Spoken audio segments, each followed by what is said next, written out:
Well, we knew it was coming, and we knew that it had already arrived. Christine Sinclair's farewell from international football. But yesterday, it was the day that Christine Sinclair officially shook hands with retirement as the Portland Thorns fell 2-1 to Gotham to be eliminated from the NWSL playoffs. Sinclair, she had one shot in 65 minutes of action, a game that went really deep. I think it was something like 12 minutes of second half stoppage time, and the camera much time on Sinclair on the bench as it did on the pitch, because I think anyone associated with women's football understands the gravity of what is changing. Christine Sinclair will never lace them up professionally if what she has said to the media in the past is true. And now we wonder, for the greatest of all time, Jordan Wilson, what might be next? We know she was introduced as an investor in Vancouver Rise in the Northern Super League. Does she want to take some time? Does she want to coach? Does she want to get into agency? Does she want to just leave it and say, I've had a great run in football and do something else? She's a woman with many talents. I'm curious what you think might be the best fit for her in this new phase of her career. She's a pioneer, right? Like this, we'll never see another player like this. But I just wonder, there's certain times in life where like the stars align, like the NSL starting while Christine Sinclair has just retired. It's like other people can maybe take a year or two and see how that league will develop. But someone like Christine Sinclair, like I want to see her. Many people want to see her a part of that league in some capacity. I would love to hear her be vocal about, and it's weird because you want to give people their flowers and let them do what they want to do, but someone with that pedigree, someone who is just known worldwide, but in the Canadian landscape for what she's done, got to see her face, got to see something going forward. And I'm not saying a manager role, whatever fits for her, but someone with all that information, with all that just all that knowledge in the game needs to be a part of things moving forward for sure. Yeah, but it needs to be done on her terms. Like not every, someone like that, you just want them part of your organization, part of your setup. Then you kind of figure out where that fit is later on. For me, that seems inevitable.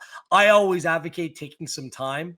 Like her contributions to the game for so long, she's got to be burnt out, guys. Like there has to be some of that there. Maybe she's just of the mentality where she can't stop, right? There's some people with that sort of mindset, but it's almost better just to, pump the brakes, take a breath, enjoy what's ahead, then figure out where you best fit. So, inevitably, she has a big role to play in the game in this country moving forward. What that role is, TBD, but I'm excited to find out what and when.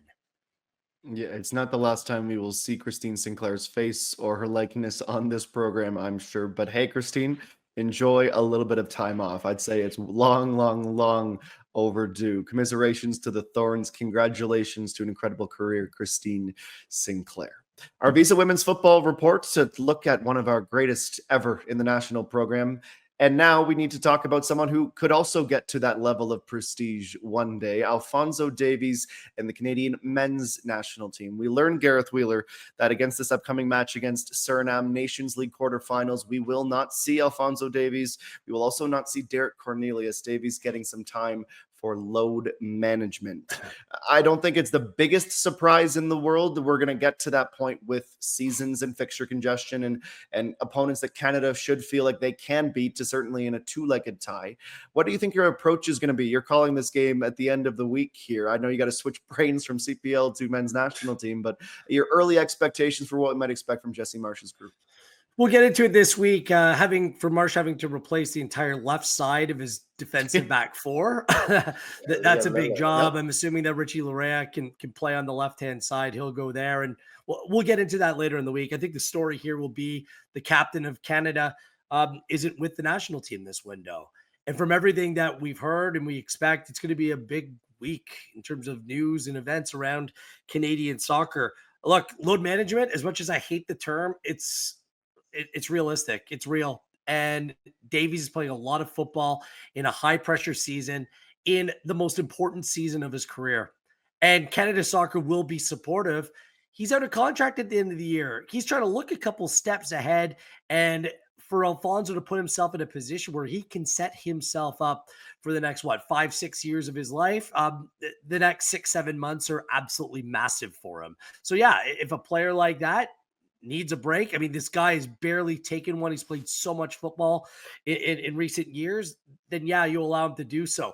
My only question would be, and I don't have this answer, why didn't he maybe take some time in the previous window where they played one game and it was just kind of like a training camp going on in Montreal?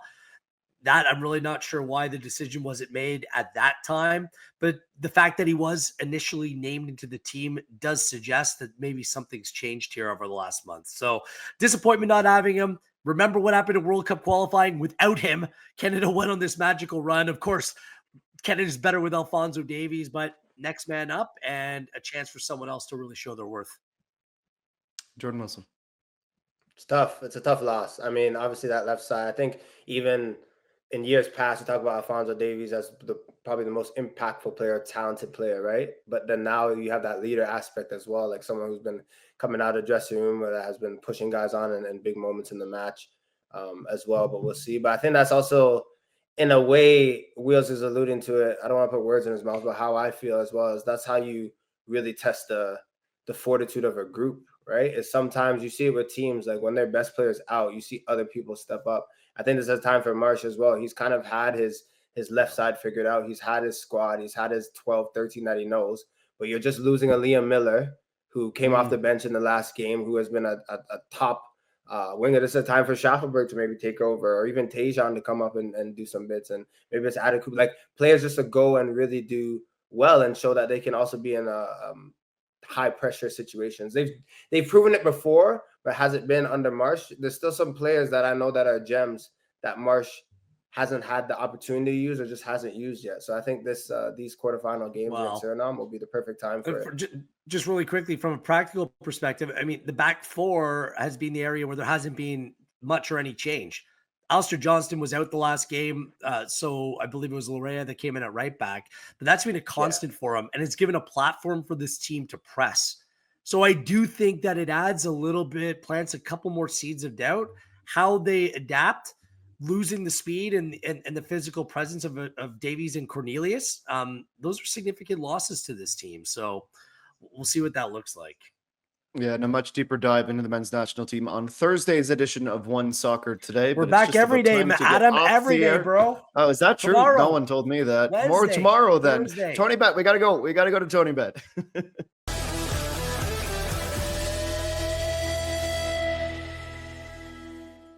Our top picks presented by TonyBet, and fortunately, this is just about MLS Cup winner. I wish we had time to show Brad Guzan getting yeeted into the net by Luis Suarez.